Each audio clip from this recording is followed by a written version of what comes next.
অবশ্যই সব মান অভিমান ভুলে গিয়ে কাছাকাছি এলো কমলিনী এবং নতুন। হ্যাপি বার 70 দেখা যাবে আজকের পর্বে। বিস্তারিত জানতে ভিডিওতে একটি লাইক দিয়ে পুরো ভিডিওটি দেখতে থাকুন। গল্পের শুরুতে আমরা দেখতে পাবো কুর্চি ভোরকে বলছে, ভোর তুমি যখন সত্যেন্দ্রদার সাথে চলে এসেছো আমাদের বাড়িতে, তুমি কিন্তু এখন সবার গেস্ট হয়ে গিয়েছো, বুঝতে পেরেছো? আরে যে বললে না তুমি সত্যেন্দ্রদাকে ভালোবাসো, হ্যাঁ ঠিক বলছো, উনি তো ভালোবাসারই মানুষ, ওনাকে কি না ভালোবেসে পারা যায়? আর ওই যে তুমি বললে না তুমি সত্যেন্দ্রদাকে ভালোবাসো, শোনো এটা না এখানেই বলেছো, আর অন্য কোথাও না বলো না। বুঝতে পারছি তুমি দিল্লিতে বড় হয়েছো, প্রবাসী বাঙালি, তোমার মধ্যে একটু অপেন্ডিক্স রয়েছে, কিন্তু এটা না সবার সামনে বলা যায় না, অনেকে অনেকভাবে নিতে পারে, এজন্যই বলছি এটা না এখানেই থাক। তখন ভোর বলতে থাকে, আমি কি বলেছি যে তোমরা এরকম মিন করছো? বর্ষা তখন বলে, ওই যে তুমি বললে না তুমি নতুন কাকুর জন্য বিয়ে করোনি, এই কথাটা খারাপ দেখা যায় না, এই জন্যই বলেছে আর কি। যার শুনে ভোর তো অবাক হয়ে যায়। ভোর তখন বলে, শোনো আমি না ওইভাবে মিন করে কথাটা বলিনি, আসলে ওনাকে আমি অনেক ভালোবাসি, এতটাই ভালোবাসি যে আমার জীবনে যদি কেউ আসে তাহলে যেন স্বতন্ত্রতার মতোই হয়, উনি আমার অনেক ফ্যান, এতে দোষের কি রয়েছে? আমি তো এতে দোষে কিছু দেখছি না। কমলিনী তখন বলে, আমরা কিছু মিন করিনি, তোমার স্বতন্ত্রতা যদি মিন না করে তাহলে আমাদের মিন করে কে আছে বলো? কিচ্ছু নেই। স্বতন্ত্র তখন রাগান্বিত হয়ে যায়, বলছে এই শোনো আমি না ওর কথা কোনো ধরিই না, বা আমি ওইভাবে ভাবিও না, ও একটা বাচ্চা মেয়ে, ও যা বলার বলে দিয়েছে, এটা তো ধরার কি আছে, তোমরাও ধরো না। আচ্ছা যাই হোক ভোর তুমি যাবে তো? আবার তোমার বাসাটা অনেক দূরে, অনেক সময় লেগে যাবে। ভোর তখন বলে, হ্যাঁ হ্যাঁ আজকে আমি আসছি, অন্যদিন আসবো, সময় নিয়ে তখন অনেকক্ষণ গল্প করা যাবে। এই বলে ভোর যখন উঠে যাবে তখন মিঠিল বলতে থাকে, বিয়ের সময় এসো কিন্তু, বিয়েতে থেকো, তাহলে আমাদের খুব ভালো লাগবে। আরেকটি কথা, তুমি যখন বিয়ে করবে না আমাদেরকে বলো, একটা পার্টি দিও, ঠিক আছে? আমরা গিয়ে এনজয় করব। তখন ভোর বলে, বিয়ের কথা তো মনেই ভাবছি না। কমলিনী তখন বলে, যখন ভাববে তখন বলবে, ঠিক আছে। নতুন তখন বলে, ঠিক আছে কুর্চি চলো, তুমি না বাড়িতে যাবে, চলো পৌঁছে দিই। কুচি তখন বলে, নতুন দা একটা কথা বল, আমাকে পৌঁছে দিতে হবে না, আমি একাই যেতে পারবো, কারণ তোমরা যেখানে যাচ্ছ সেখানে আমার রাস্তাটা উল্টো, তোমার সময় লেগে যাবে, ওনাকে পৌঁছে দিবে আবার আমাকে পৌঁছে দিবে, না না তোমরা বরং চলে যাও, আমি একাই যেতে পারবো। নতুন তখন বলে, তুমি শিওর একা যেতে পারবে? তখন বলে, হ্যাঁ আমি তো একাই এসেছি, অবশ্যই যেতে পারবো। যা শুনে কমলিনী অবাক হয়ে যায়। নতুন তখন আরো বলতে থাকে, হ্যাঁ ও আমাদের বাড়িতে যখন প্রথম এসেছে তাহলে আমারও তো উচিত ওকে বাড়িতে পৌঁছে দেওয়া, তাই না? কমলিনী তখন বলে, তুমি আমার দিকে তাকে কেন কথা বলছো? তোমাকে উচিত কাজটি করতে কি আমি না করেছি? নতুন তখন বলে, শুনো আমি কখন এমন হয়েছে যে তোমাকে না বলে কোথাও গিয়েছি? প্লিজ আমি আসছি। এই বলে নতুন ভোরকে নিয়ে চলে যায়। আর সবাই তো অবাক হয়ে তাকিয়ে থাকে, কমলিনী অনেক কষ্ট পেতে থাকে। অন্যদিকে দেখা যায় নতুন কমলিনীকে বলে, আচ্ছা কালকে থেকে তো মানুষজন আসতে চলেছে তাই তো? কিন্তু কমলিনী কোনো কথাই বলে না, অভিমান করে রয়েছে নতুনের উপর। কিন্তু নতুন একটু বুঝতে পারছে না, বলছে, কি গো কোনো কথা বলছো না কেন? তখন কমলিনী বলে, হ্যাঁ তুমি তো জানোই, তাহলে এখানে বলার কি আছে? নতুন তখন বলে, হ্যাঁ জানলেও তো আমি কি বলতে পারি না, বলে কি অন্যায় হয়ে গিয়েছে? আচ্ছা তুমি যে ওই বাড়িতে গেলে কি খবর, কিছুই তো বললে না, দাদা বৌদি ওদের সঙ্গে দেখা হয়েছে? তখন বলে, হ্যাঁ হয়েছে, ছিল, এরকম ভাবে বাঁকা বাঁকা কথা বলতে থাকে। নতুন তখন বলে, আচ্ছা তুমি এভাবে কথা বলছো কেন, মনে হয় উত্তর দিতে চাচ্ছ না? কমলিনী তখন বলে, এতক্ষণ যখন জিজ্ঞাসা করোনি মাঝরাতে জিজ্ঞাসা করার কি দরকার আছে? নতুন তখন বলে, বাহ আমি সময় পেলাম কোথায়, ওই মেয়েটাকে পৌঁছে দিয়ে আসলাম অনেক দূর, আবার চলে এসেছি, খাওয়া দাওয়া করে এই তো বসেছি, তাহলে সময় পেলাম কোথায়? কমলিনী তখন বলে, পার্টি থাকলে আগেই বলতে, এখন আর বলতে না। নতুন তখন বলে, আমি বুঝতে পারছি না কমলিনী তুমি কেন এইভাবে কথা বলছো? শোনো আমি তো তোমাকে ওই বাড়িতে যেতেই না করেছিলাম। কমলিনী তখন বলে, শোনো মিঠি আমার মেয়ে, আমার মেয়ের বিয়ে, আমি তো কর্তব্যকর্মে অবহেলা করতে পারি না। নতুন তখন বলে, শোনো তুমি শুধু আমার মেয়ে করছো কেন? মিঠিকে আমার মেয়ে নয়? কমলিনী তখন বলে, মিঠিকে কি তুমি নিজের মেয়ে হিসেবে মনে করো? মন থেকে বিশ্বাস করো যে মিঠি তোমার মেয়ে?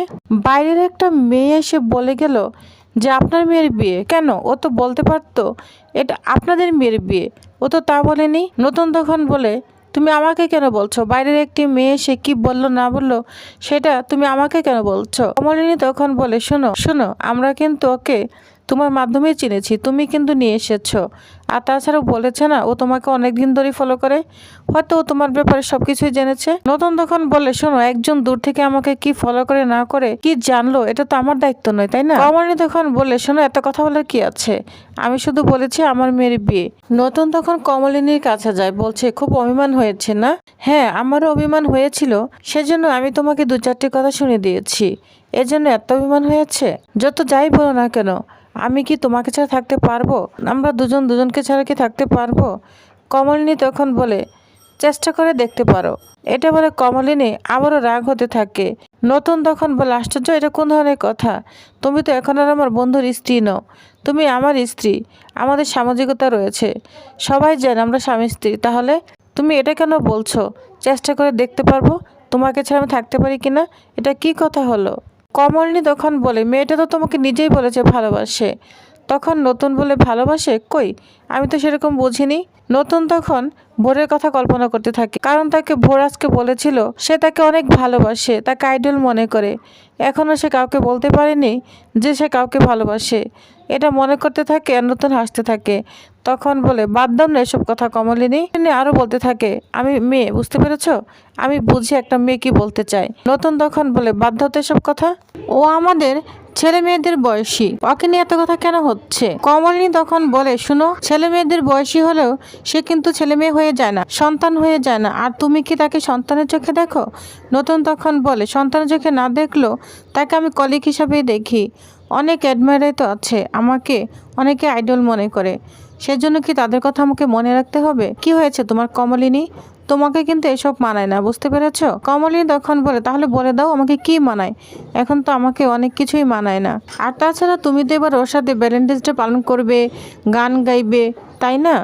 নতুন তখন বলে, শোনো, প্রতি বছরই আমি ইনস্টিটিউটে গান গাই, এবার না হয় ওর সাথেই গান গাইব। কমলিনী তখন বলে, হ্যাঁ, ওর সাথেই তো গান গাইবে, আর সমস্ত অ্যারেঞ্জমেন্ট তো ওই করেছে, তাই না? নতুন বলে, কেউ কেউ তো করতো। তাহলে? কমলিনী তখন বলে, হ্যাঁ, এর জন্য তো রিহার্সাল দেওয়া লাগছে, আর তাছাড়া তুমি রিহার্সালের জন্য আমাদের সাথে যেতে পারলে না। নতুন তখন বলে, হ্যাঁ, এর জন্য যেতে পারিনি, কিন্তু তোমাকে তো বলেছি, তাই না?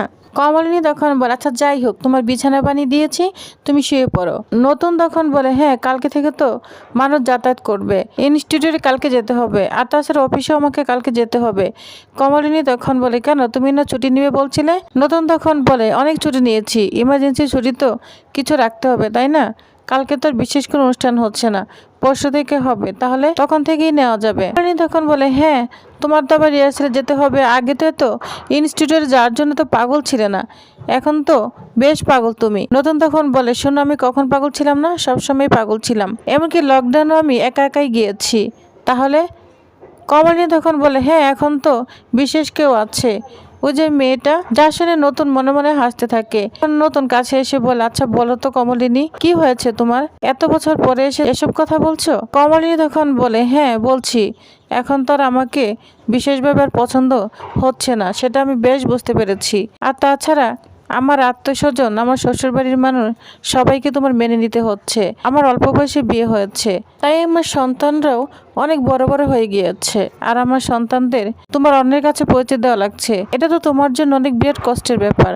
নতুন তখন বলে, এখন তুমি এই ধরনের কথা বলছো এত বছর পরে এসে? এই বাড়িটাকেই তো আমি আপন মনে করেছি, আর এই বাড়ির মানুষগুলো, আমার মা মারা যাওয়ার পর আমার নিজের বাড়িতে আর যাইনি, দাদাকে এত ভালোবাসি তবুও যায়নি, কারণ বৌদি ওইখানে তোমাকে অপমান করতো, আর তুমি কিনা এত বছর পর এগুলো বলছো? আসলে কমলিনী, তোমার কি হয়েছে আমাকে সত্যি করে বলো। কমলিনী তখন বলে, ওই যে ওই মেয়েটা কত করে আইডল বলছে তোমাকে, তোমাকে খালি বলছে আইডল, অনেক ভালোবাসে তোমাকে, আর শুধু তোমার কথাই বলছে।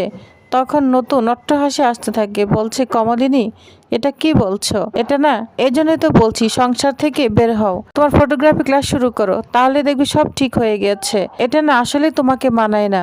এটা বলে কমলিনীর কাঁধে মাথা রেখে হাসতে থাকে নতুন। এদিকে কমলিনী তো খুব রাগ হতে থাকে। ভিউয়ার্স, তাহলে আপনাদের কি মনে হয় এবার নতুন কি পারবে কমলিনী সব ভুল ভাঙাতে? নেক্সট আপডেটটি জানতে অবশ্যই আমার সাথেই থাকুন। ধন্যবাদ।